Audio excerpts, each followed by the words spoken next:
Shalom saudara, silakan duduk. Terima kasih kepada Tuhan yang sudah menyediakan tempat yang nyaman. Ya, lebih nyaman daripada tahun yang lalu atau dulu di gedung yang dulu ya. Saya bersyukur kepada Tuhan. Saya juga rasa nyaman berdiri di tempat ini agak luas gitu ya. Nah saudara-saudara, saya percaya setiap kita itu pasti mengalami seperti apa yang saya alami. Ketika kita pergi ke satu tempat misalnya, kita makan suatu makanan di Serpong atau di Kebon Jeruk Nah saudara-saudara, begitu enak kita rasakan makanan itu. Setelah itu apa yang bisa kita lakukan saudara? Pada umumnya kita pasti ceritakan kepada teman-teman. Betul tidak ya? Makan di situ tuh enak. Dulu saya nggak tahu Kedung Sari saudara, bukan promosi untuk Kedung Sari.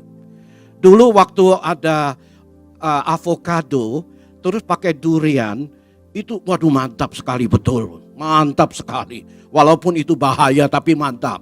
Ketika kita minum saudara, saya diajak, saya dikenalkan. Nah setelah itu cilakanya tiap kali saya besuk di Siloam, saya pasti mampir minum dulu. Kenapa? Karena enak. Kenapa saya bisa tahu saudara, sedangkan saya tinggal di utara. Dan ini di barat. Kenapa saya bisa tahu? Karena ada teman, ada jemaat yang pernah nikmati, pernah rasakan keenakan daripada jus avocado itu. Kemudian dia ceritakan ke saya. Paham saudara ya? Jadi ada kebaikan, ada satu kenikmatan yang luar biasa. Pasti kita akan ceritakan kepada teman, kepada keluarga, kepada siapapun. Nah saya sekarang mau bertanya kepada Bapak Ibu. Kamu nikmati kebaikan Tuhan? Luar biasa.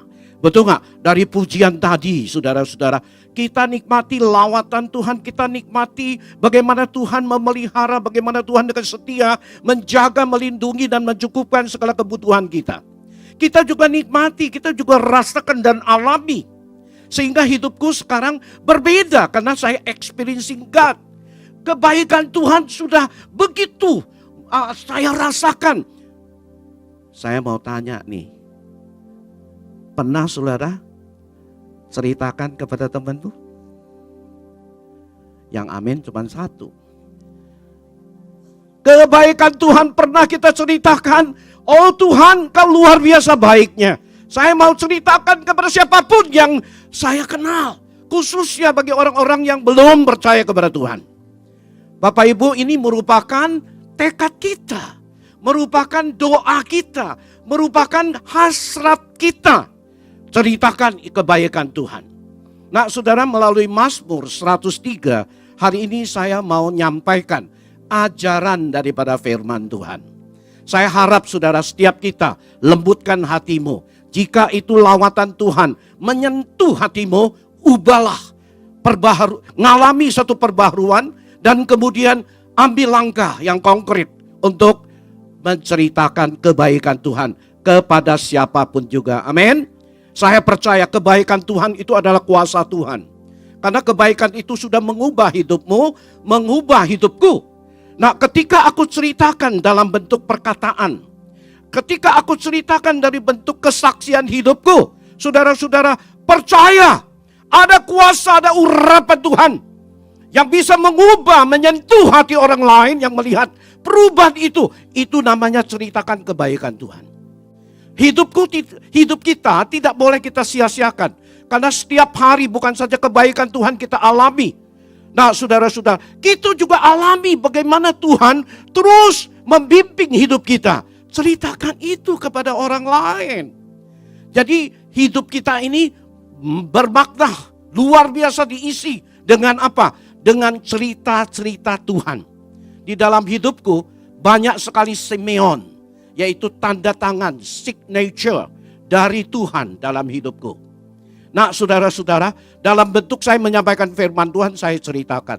Dalam bentuk saya melawat atau visitasi kepada jemaat, saya ceritakan.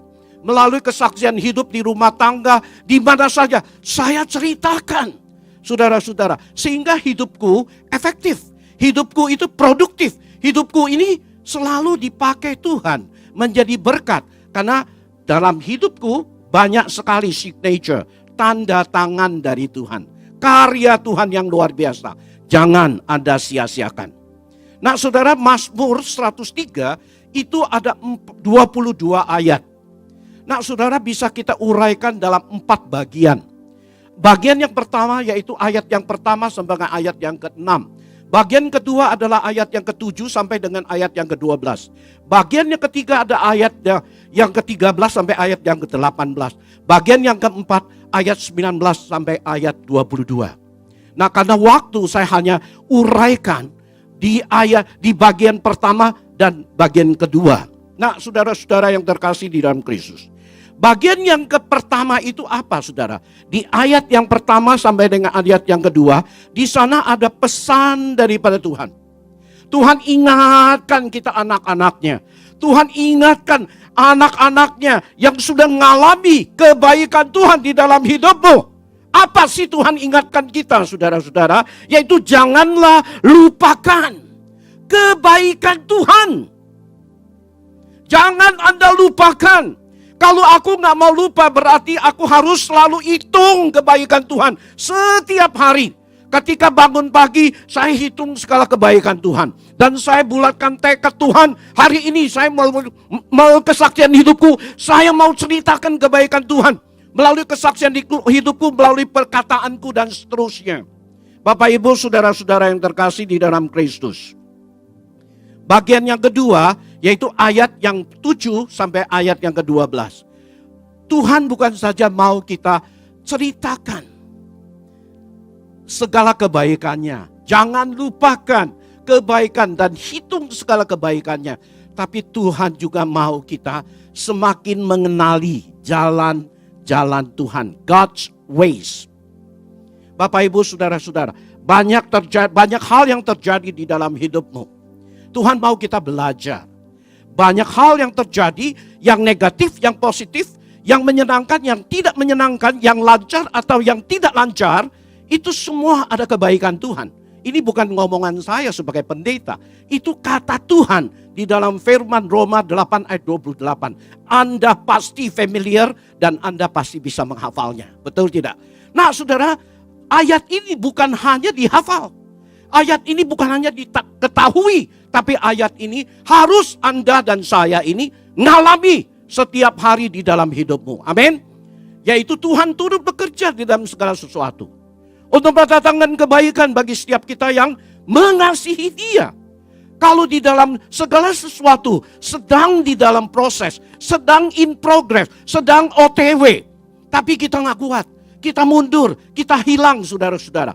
Kita tidak mungkin bisa nikmati kebaikan Tuhan. Makanya ketika ayat yang ke-7 sampai ayat ke-12 mengatakan begini. Yaitu kita harus kenali jalan-jalan Tuhan. Nah saudara-saudara, sekarang kita mulai pelan-pelan kita bahas ya. Apa itu kebaikan Tuhan? Janganlah lupakan segala kebaikannya. Apa itu kebaikan saudara-saudara? Langsung kita berasosiasi. Kebaikan itu pasti grace. Pasti anugerah, rahmat Tuhan, betul. Tetapi kebaikan ini Tuhan ingin kita tahu bagaimana perlakuan Tuhan terhadap Anda, terhadap saya. Itu di dalam bahasa Inggris mengatakan treatment Tuhan. Tuhan bagaimana men-treat saudara. Tuhan bagaimana memperlakukan saudara di dalam hidupmu. Saudara-saudara, kita mudah sekali mengungkapkan melalui pujian, betul tidak ya?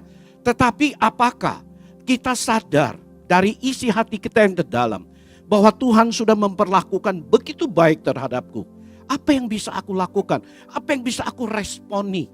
Kalau kita bisa respon, bukan kita lebih luar biasa, berarti itu wajar saudara.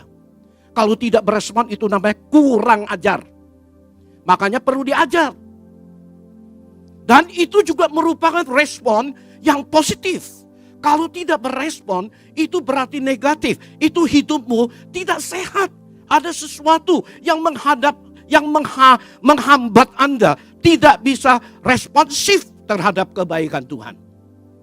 Nah, saudara-saudara yang terkasih di dalam Kristus, apa sih perbuatan Allah di dalam hidup kita? Di ayat 3 sampai dengan ayat 6, saudara.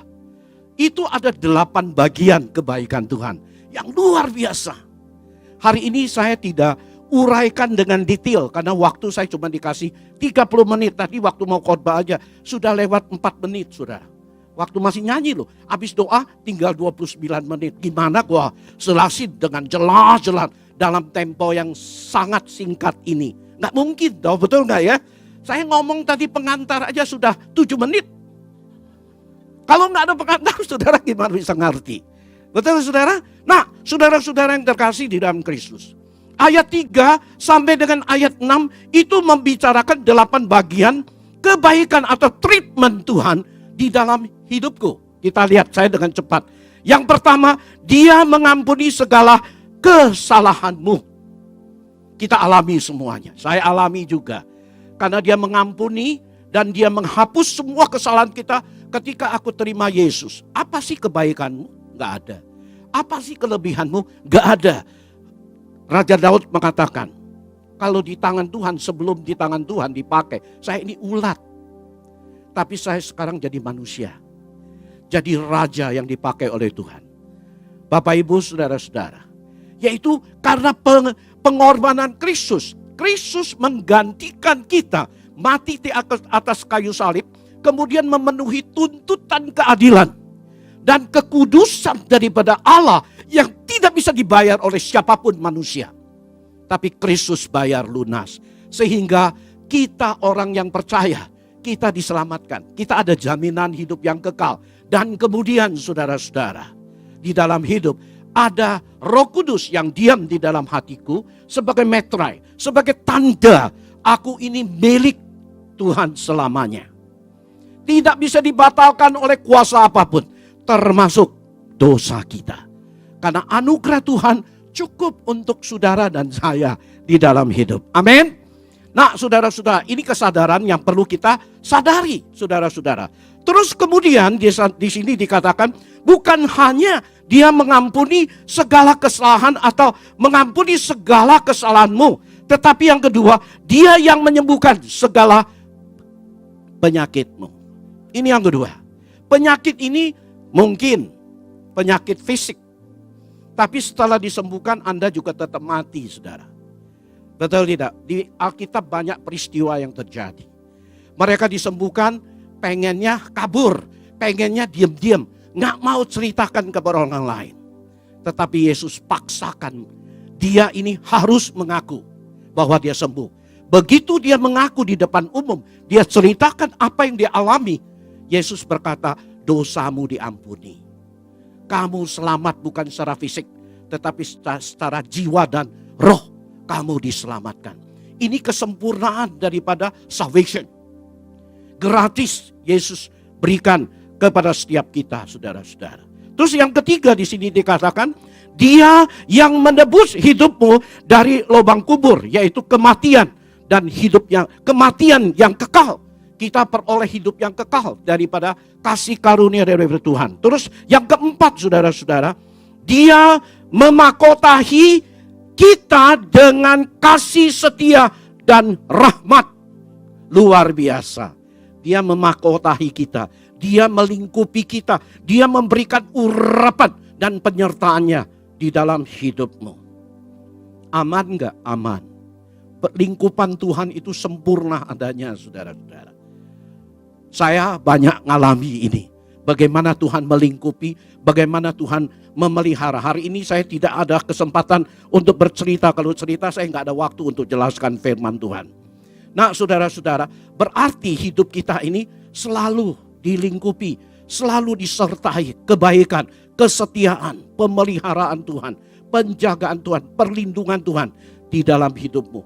Kamu alami loh. You alami, saya alami loh. Boleh gak sih kita diam? Makanan yang enak di Kedung Sari itu gue bisa ceritakan ke orang lain. Setelah aku diajak, aku minum enak. Kemudian saya ajak istri saya. Istri saya bilang, seenak apa sih? Setelah dia minum, bener enak loh. Ajak anak saya. Nah, kita gak ajak orang lain. Karena selalu diajak orang lain itu bukan saya yang bayar. Di-treat sama jemaat. Mau bayar pun diomelin. Nah, Bapak Ibu saudara-saudara yang terkasih, kebaikan Tuhan kita alami, saudara-saudara. Selain daripada itu, Ia yang memuaskan hasratmu dengan kebaikan. Apa yang menjadi hasrat? Saya nggak perlu jelasin. Anda sudah pernah pasti dengar firman Tuhan. Yang keenam, sehingga masa mudamu menjadi baru seperti pada burung rajawali. Ada penyertaan, ada pertolongan Tuhan, saudara-saudara. Di dalam hidup pasti banyak masalah, banyak kesulitan, banyak kendala, banyak hambatan di hadapanmu. Tapi saya kasih tahu, kamu doa sama Tuhan, belum tentu Tuhan segera selesaikan masalahmu. Tetap masalah itu ada. Tetapi Tuhan mampukan kita untuk melampaui. Seperti burung rajawali, terbang melampaui kesulitan yang ada. Kita di atas kesulitan kita lihat. Paham saudara? Jadi gua gak diikat lagi, gua gak dikungkung, gua gak dibelenggu oleh permasalahan hidup. Saya tetap ada sukacita, saya tetap ada damai dan sejahtera. Karena Tuhan sudah mengangkat jiwa dan rohku bagaikan burung rajawali. Terbang di atas masalah di dalam hidupmu. Siapa sih yang gak punya masalah? Hidup ini kalau gak mau masalah, Anda tidak layak lagi hidup di dunia. Gak ada masalah hidup, itu ada di surga saudara. Di dunia ini pasti ada masalah. Baru juga selesai, datang lagi masalah yang lain. Yang paling parah, belum juga selesai. Datang lagi yang lain. Membuat kita akhirnya stressful. Stresnya luar biasa saudara-saudara. Tapi kalau kita ingat kebaikan Tuhan di dalam hidupmu, Tuhan akan mengangkat kita. Terus yang ketujuh dikatakan Tuhan menjalankan keadilan.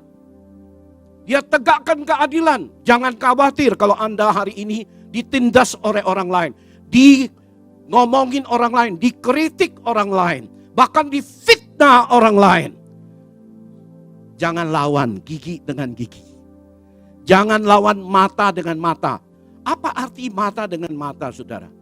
Dia pelotot, you pelototin lagi kembali. Kayak begitukah? Bukan. Jangan kamu lawan. Karena kita ini tidak punya hak untuk membalas. Tapi Tuhan yang pegang kendali hidupmu, hidupku. Amin. Serahkan saja kepada Tuhan. Bapak Presiden Jokowi ini bukan Kristen saudara. Tapi dia praktekkan nilai-nilai Kristen. Enggak repotin, enggak respon, enggak responsif, enggak reaktif. Dia enggak mau jadi reaktor, tapi jadi aktor. Paham saudara? Kiranya Tuhan juga pakai kita yang ada kuasa Roh Kudus yang senantiasa memberikan kita kekuatan, pertolongan. Dan kemudian yang ke-8 terakhir, Tuhan akan lakukan pembalasan dan tegakkan keadilan. Lu jangan khawatir. Saya sebagai pendeta melayani Tuhan sekian puluh tahun di satu gereja. Sampai emeritus saudara. Saya disalahpahamin orang gak? Ada. Saya dikritik orang gak? Ada. Saya ditindas gak? Ada. Saya difitnah? Ada. Tapi sampai hari ini saya hanya doa satu. Tuhan, ini mah proses hidupku. Ini adalah bagian daripada hidupku. Tuhan izinkan itu terjadi. Untuk apa? Untuk kebaikanku. Ini yang pertama. Kedua, Tuhan tolong. Dengan anugerah-Mu. Sertai aku. Ketiga, jangan meninggalkan aku. Makanya aku perlu hidup kudus di hadapan Tuhan. Jangan tinggalkan aku. Orang lain boleh tinggalkan aku. Dia mau orang kaya kek, orang yang berkuasa kek. Silakan dia mau tinggalkan. Tetapi yang penting bagiku, Tuhan jangan tinggalkan aku. Makanya aku perlu bangun hubungan yang intim dengan Tuhan. Agar saya tetap stand firm di tengah-tengah gejolak, di tengah-tengah tekanan yang ada. Saudara-saudara yang terkasih, itu semua kebaikan Tuhan. Makanya hari ini saya pakai kesempatan ini untuk bercerita kepada saudara. Ada sebagian mungkin merasakan amin, kenapa? Karena aku alami juga. Ceritakan itu kepada orang lain saudara-saudara. Kenapa sih kemudian kita akan bertanya, kenapa ya pemazmur mau ngomong seperti itu? Betul gak ya? Kenapa sih dia mau ngomong? Jangan lupakan, kenapa? Ini bukan ngomongan saya. Ini adalah ayat yang pertama sampai dengan ayat yang kedua. Coba saya bacakan bagi saudara ayat yang pertama dan yang kedua. Pujilah Tuhan hai jiwaku, pujilah namanya, hai Pujilah namanya yang kudus, hai segenap batinku. Pujilah Tuhan, hai jiwaku, dan janganlah lupakan segala kebaikannya. Karena pemazmur tahu, Tuhan juga tahu, Anda ini gampang lupa. Betul tidak ya? Saya tidak sembarangan, nanti lanjutan saya akan ceritakan. Anda itu tidak beda dengan orang Israel, umat Israel. Ngalami mujizat yang luar biasa. Tetapi belum sampai seminggu, lupa dia. Ketika ada kesulitan, ketika ada masalah, dia lupa, langsung bersungut-sungut, protes. Sehingga di 1 Korintus pasal 10, saudara-saudara, salah satu dosa penyebab mereka semua tewas di padang gurun, itu dosanya. Karena gak mau bertobat. Bapak Ibu saudara-saudara yang terkasih, bukan berarti umat Israel yang ada di padang gurun itu binasa, tidak. Tapi mereka tidak akan mengalami satu kehidupan yang berkelimpahan, yaitu masuk tanah perjanjian yang penuh dengan susu dan madu. Mereka tidak akan alami. Kenapa? Penuh dengan sungut-sungut. Anda juga sama. Selamat sifati selamat, tapi pas-pasan. Mau jadi orang Kristen pas-pasan? Saya sih gak mau. Saya mau jadi orang Kristen yang maksimal, yang optimal, yang bisa dipakai oleh Tuhan secara luar biasa. Amin. Nah, ceritakan, alami, dan bersyukur untuk segala sesuatu yang terjadi di dalam hidup kita. Nah, saudara-saudara yang terkasih, kita waktu ceritakan kebaikan Tuhan, saya mau kasih tahu, itu kuasanya dahsyat. Influensinya luar biasa loh saudara. Saya mulai dari cerita pribadiku. Ketika aku lahir baru saudara, saya sudah tahu hidupku berubah. Waktu itu umur 20. Saya bulatkan tekad. Saya mau kasih tahu sama orang tua saya bahwa ini Johan Gopur, anakmu yang you bilang moyung ini, yang ada guna. Ya, anak ini sudah gak ada harapan. Benar, saya bukan berlebihan. Papa saya bilang lebih baik lu mati, jangan ada di dunia deh. Lu gak ada gunanya. Lu bikin malu orang tua, bikin keki orang tua. Bapak Ibu Saudara, setelah saya bertobat, saya ngalami satu perubahan. Saya pulang ke kampung halamanku di kota Palembang. Saya gak banyak cerita, bilang, "Pak, percaya Yesus gak ada gunanya." Tapi melalui kesaksian hidup saya sedang bercerita. Apa yang terjadi, apa yang Tuhan perlakukan di dalam hidupku. Tahu nggak, belum sampai 3 bulan saudara, papa saya mau ikut mama saya ke gereja dan kemudian terima Yesus. Dahsyat nggak? Dahsyat, luar biasa. Kehidupan Anda juga sama. Terus yang kedua, banyak orang Kristen kalau sudah mengalami kebaikan Tuhan, saudara-saudara, lawatan Tuhan di dalam hidup dan anugerah Tuhan yang luar biasa, kita mudah sekali kalau bisa udah nggak usah cerita deh. Gue ngalami, udah semua orang juga tahu. Siapa bilang? Ini bukan ngomongan saya saudara. Di Alkitab ada satu contoh. Pulang nanti baca Markus 5. Ada seorang perempuan, dia kena penyakit pendarahan 12 tahun. Kalau dengan istilah sekarang itu adalah leukemia. Itu adalah kanker darah saudara. Sekian tahun, 12 tahun lamanya. Dia sudah habiskan semua uangnya. Cari semua dokter spesialis, tidak kunjung sembuh, malah makin parah. Betul tidak ya? Kemudian dia dengar tentang Yesus, dengar baik-baik. Dia dengar tentang Yesus.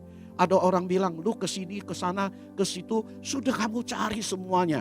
Sekarang tinggal satu, ya belum cari. Ini adalah tabib ajaib. Dia adalah Yesus namanya. Dia dengar tentang Yesus. Dia coba-coba saudara. Dia dekatkan diri, dia berusaha dekatkan diri. Orang yang pendarahan itu di zaman dulu itu najis saudara. Gak boleh dekat, bisa digebuk orang. Tapi dia berusaha sembunyikan kelemahan dia. Dia datang dengan satu keinginan doang. Saya pegang jubah Yesus, saya sembuh. Karena dia tabib yang ajaib. Benar saudara, dia usahakan walaupun susah, dia jamah jubah Yesus. Alkitab berkata pendarahannya langsung stop, sembuh. Dia tahu dia sembuh, kaget dia saudara.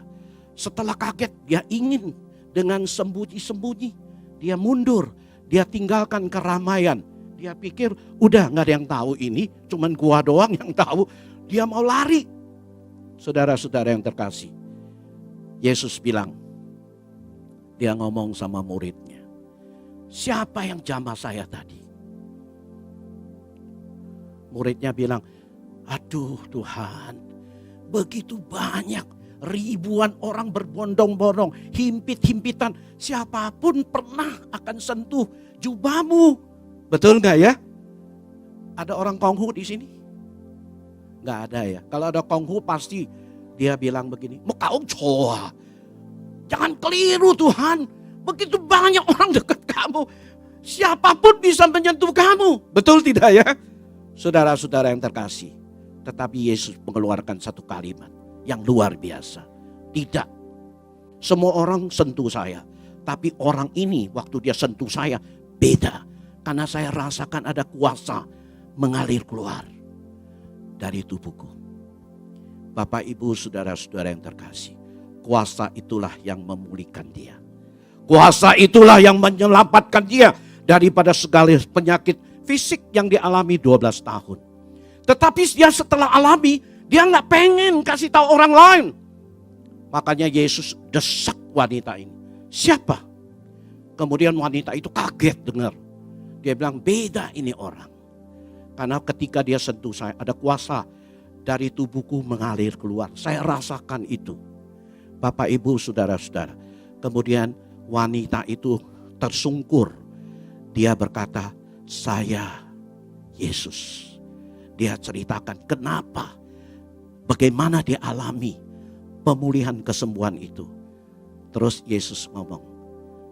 Apa yang dia ngomong? Baca Alkitab. Lihat wajahmu, gak baca itu kelihatan. Dari ekspresi wajahmu. Ada ya?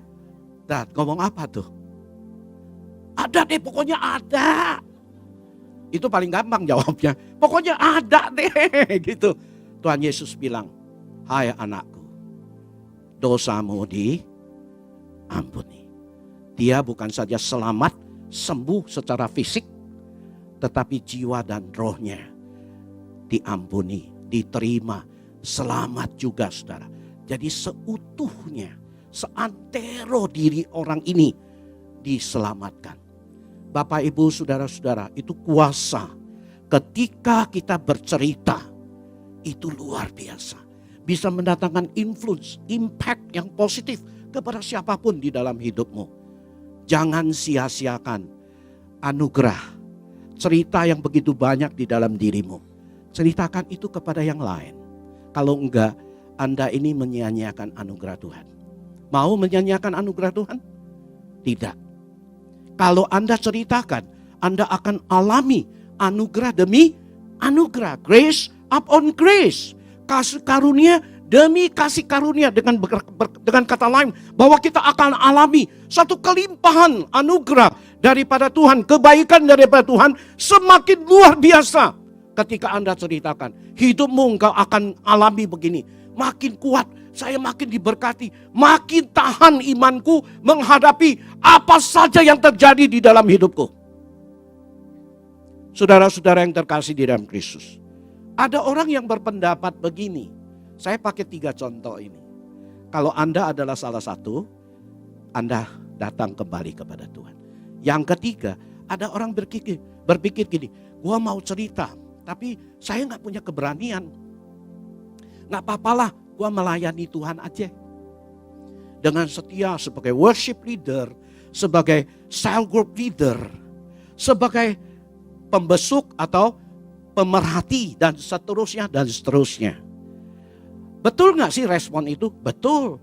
Sehat gak sih? Sehat. Baik gak sih? Baik. Positif gak sih? Positif. Wajar gak? Wajar.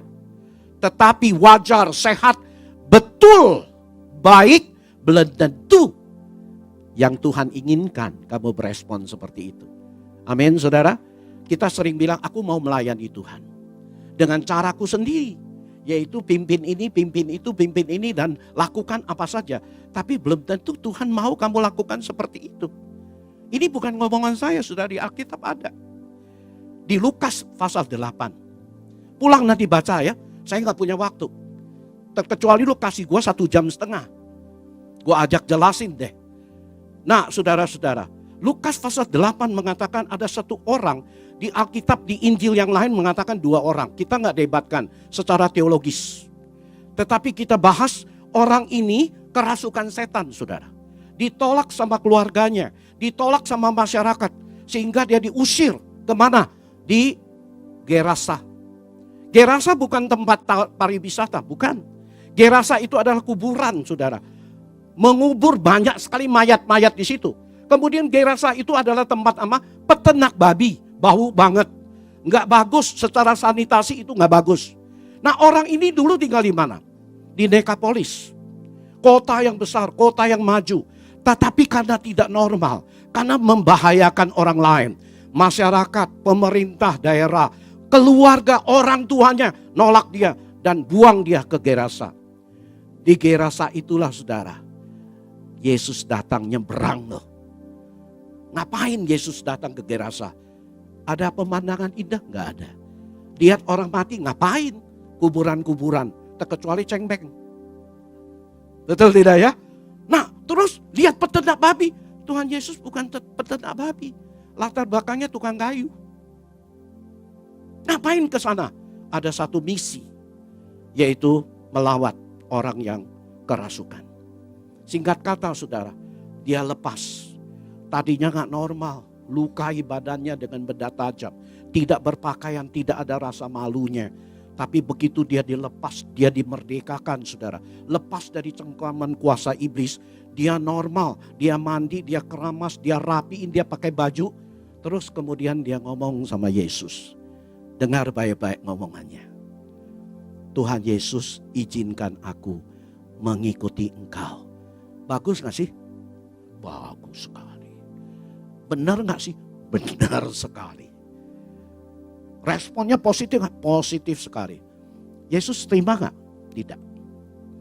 Yesus bilang, kamu tidak perlu ikut saya. Kamu pulang saja ke kampung halamanmu. Dekapolis. Dan ceritakan apa yang terjadi, apa yang dilakukan, apa yang diperbuat oleh Allah di dalam diri hidupmu. Bapak, Ibu, saudara-saudara, jangan cari reason, jangan cari alasan, jangan cari excuses lagi untuk tidak bercerita tentang kebaikan Tuhan. Ada amin, saudara? Saya harap ya, kita amin, kita setuju dan kita bilang, Tuhan aku mau. Aku mau Tuhan ceritakan. Mulai hari aku mau Tuhan ceritakan segala kebaikanmu, kuasamu dan luar biasanya Tuhan, kedahsyatan Tuhan. Bapak, Ibu, saudara-saudara. Sekarang pertanyaan, kenapa Tuhan tidak izinkan dia ikut? Ikut Yesus sebagai seorang hamba Tuhan misalnya. Full time melayani kan? Bagus gak? Bagus. Tapi Tuhan bilang enggak. Lu pulang ke rumah. Ceritakan kepada keluargamu, ceritakan kepada masyarakat yang mengenal Anda.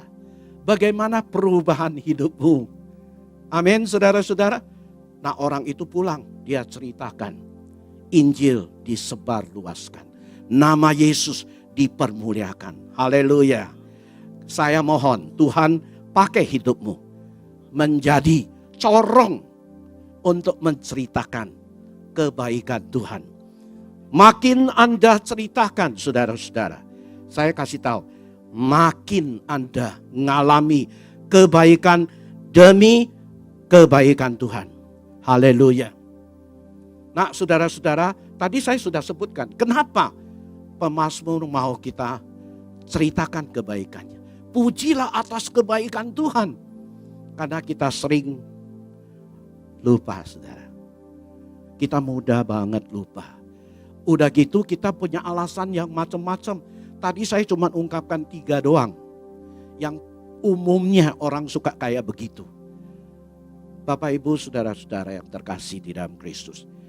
Tuhan izinkan itu terjadi. Supaya kita semakin dalam mengenal Dia. Bukan tahu tentang Dia, tapi mengenal Dia. Makanya mengenal Tuhan di dalam bahasa aslinya adalah gnosis. Yaitu aku bukan saja tahu tentang dia, tapi di dalam hidup imanku, aku saban hari ngalami dia. Jadi lu mau cerita apa? Lu mau godain saya? Gak bisa. Saya benar-benar ngalamin dia benar kok. Saya benar-benar ngalami pertolongan dia kok. Saya ngalami kuasanya kok. Saya ngalamin lawatannya kok.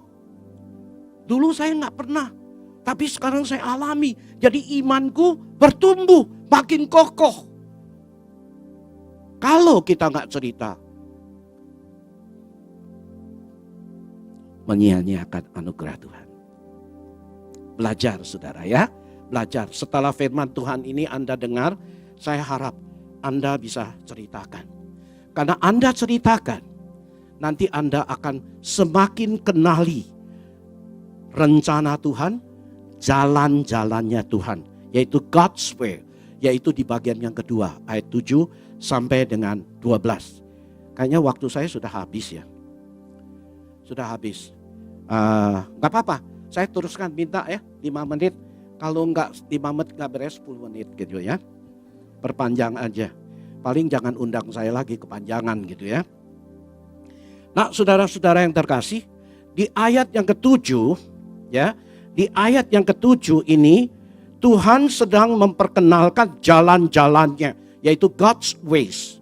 Kalau di dalam terjemahan Indonesia itu sangat tepat, yaitu jalan-jalan Tuhan.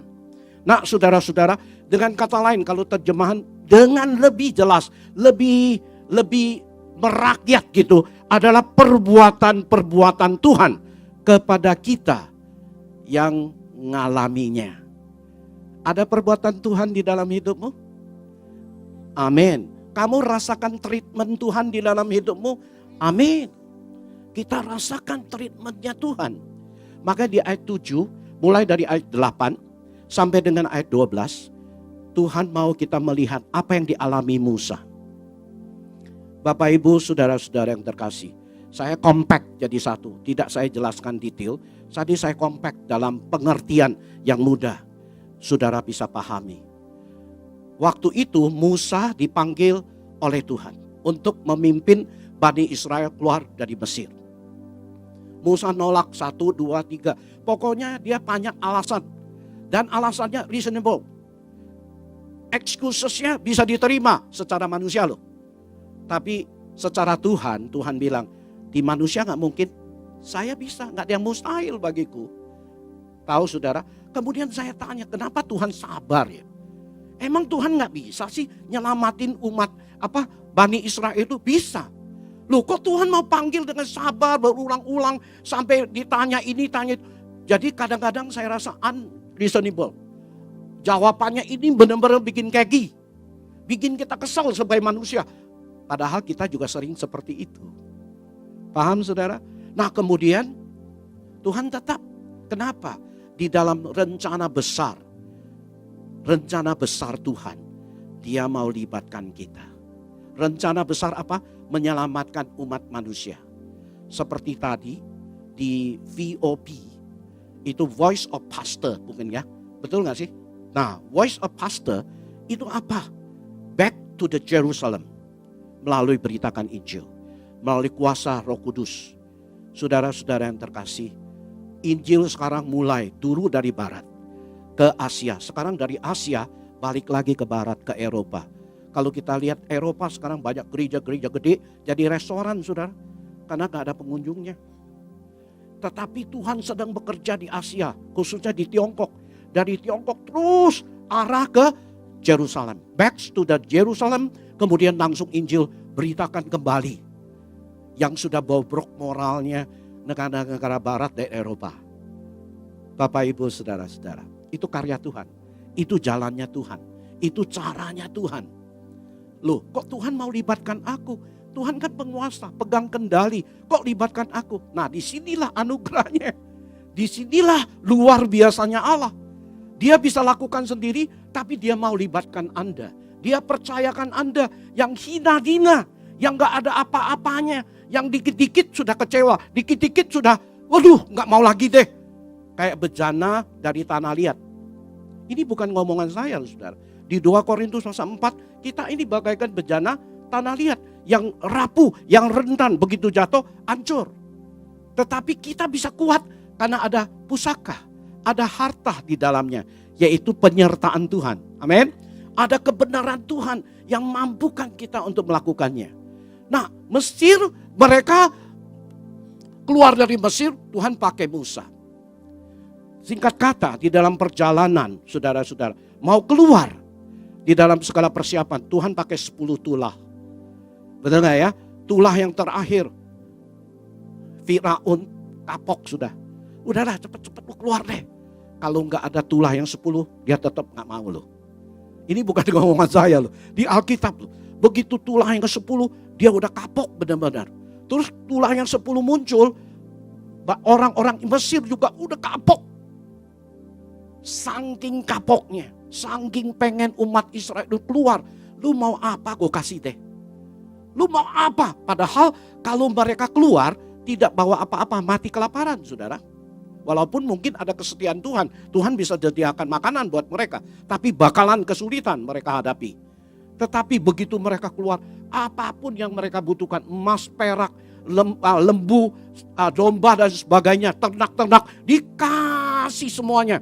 Yang penting lu keluar, jangan lagi stay lebih 1 hari juga gak mau. Lu pergi. Luar biasa ya. Wah, umat Israel memuji Tuhan. Tuhan luar biasa. Lewat hadapi Laut Tiberau. Anda pernah baca kan? Halo? Pernah ya? Bagus deh. Kalau udah pernah baca enak saya ceritanya. Jadi Anda bisa ngikuti, kalau enggak apa sih dia ngomong? Lewat berhadapan dengan Laut Tiberau. Saudara-saudara, di belakang ada tentara Mesir mengejar. Panik gak? Panik. Takut gak? Takut. Bapak Ibu saudara-saudara, pertanyaan saya dari dulu-dulu, tapi sekarang sudah terbuka. Saya tanya, kenapa sih Tuhan mau repot-repot ajak mereka lewat Tiberau? Lewat tempat lain udah gitu lebih singkat waktunya, lebih mudah untuk pergi ke tanah Kanaan. Kok mau lewat sana gitu? Akhirnya saya baru terbuka saudara. Kalau bukan lewatin Laut Tiberau, mereka tetap ancaman terus menerus akan mengikuti dia. Orang Israel. Kenapa? Lari kemana? Jalan apapun. Tentara Mesir, kereta perang Mesir pasti akan mengejar. Kenapa? Karena 600.000 orang-orang Israel, tua, muda, anak-anak, dan domba-domba, ternak-ternak ini gak gampang bawanya. Betul gak? Jalannya pasti pelan. Lu mau lari kemana, mau jalan mana, tetap kekejar. Lu, kalau begitu kenapa Tuhan mau mereka hadapi Tiberau? Nah ini jalan-jalannya Tuhan. Kenapa Tuhan izinkan banyak masalah? Saya mau melayani loh. Saya mau ceritakan kebesaran Tuhan, kebaikan Tuhan. Kok Tuhan tetap izinkan saya? Kok Tuhan tetap membiarkan saya berhadapan dengan begitu banyak masalah? Nggak berikan kelancaran, nggak berikan kesuksesan gitu. Bisa nggak bertanya kayak gini? Halo? Ngaku aja dosanya lebih ringan saudara. Saya pun sering bertanya. Saya udah habis-habisan loh Tuhan untuk gereja. Kok masih Tuhan izinkan kayak begini urusan terjadi di dalam hidupku? Saya mau kasih tahu saudara. Karena Tuhan mau kita kenali jalannya. Bukan kenali rencananya, tapi kenali jalannya. Makin kita kenali jalan, makin kita mengenal Tuhan. Makin dalam kita mengenal Tuhan saudara-saudara, makin kokoh iman kita kepada Dia. Tiberau itu ada maksud Tuhan. Ini merupakan perbuatan Tuhan yang luar biasa. Begitu mereka berhadapan dengan Tiberau, umat Israel langsung bersungut. Tapi dia gak berani bersungut-sungut, maki-maki Tuhan, gak berani. Kenapa? Dia cuma maki-maki kepada Musa. Kenapa sih? Itu manusiawi saudara. Dia masih perlu pertolongan Tuhan. Kalau maki-maki Tuhan, waduh repot deh, betul gak ya? Nah saudara-saudara, setelah itu Musa dipakai oleh Tuhan dengan tongkatnya, Tiberau terbuka, mereka lewatin dengan selamat 600.000 lebih. Begitu selesai mereka sudah nyebrang, saudara-saudara, tentara Mesir kejar. Mereka juga turun karena masih tetap kelihatan ada jalan gitu. Akhirnya Begitu semuanya itu turun ke laut Tiberau itu, Tuhan tutupkan kembali lautnya. Habis semuanya. Tentara, kereta perang daripada Mesir. Maksudnya apa ya? Nah, ini jalan Tuhan. Tuhan mau musnahkan semua tekanan, serangan daripada Mesir melalui kereta kuda, melalui tentaranya. Semua habis, ludes, musnah di Laut Tiberau. Tidak lagi pernah muncul. Coba yuk lihat, ada lagi muncul kejaran dari tentara Mesir? Gak lagi, semua sudah habis. Ini caranya Tuhan. Ini treatmentnya Tuhan terhadap kita. Supaya kita apa, saudara? Supaya kita mengenal jalannya. Jadi saya mau pesankan ini kepada Bapak Ibu. Andai kata Anda aktivis, andai kata Anda luar biasa melayani Tuhan, masih tetap banyak kesulitan, masalah menekan saudara. Saya kasih tahu, Tuhan mau ajar kita makin dalam mengenal Dia. Amin. Makin dalam mengenal Dia. Dan makin dalam mengenal Dia, kita harus bayar harga, saudara. Karena gak mungkin dapat dengan cuma-cuma. Terkecuali anugerah keselamatan. Itu cuma-cuma karena lu gak bisa bayar, gua gak bisa bayar. Tetapi ini gua bisa bayar dan gua harus bayar harga untuk ngalami Tuhan dan berhadapan dengan masalah, dengan ketergantungan kita kepada Tuhan. Mengalami satu pertumbuhan, satu kemaksimalan. Bapak Ibu, saudara-saudara yang terkasih di dalam Kristus, mari kita belajar sesuatu yang memang Tuhan sudah buatkan, gariskan, tetapkan itu kepada setiap kita. Khususnya di dunia sekarang, tahun politik semakin panas, saudara. Banyak orang tanya, saya mau pilih yang mana, Pendeta Johan? Saya belajar kayak Jokowi, tunggu aja saatnya. Nggak mau kasih komentar. Ada yang bilang ini itu, khawatir ini, takut itu.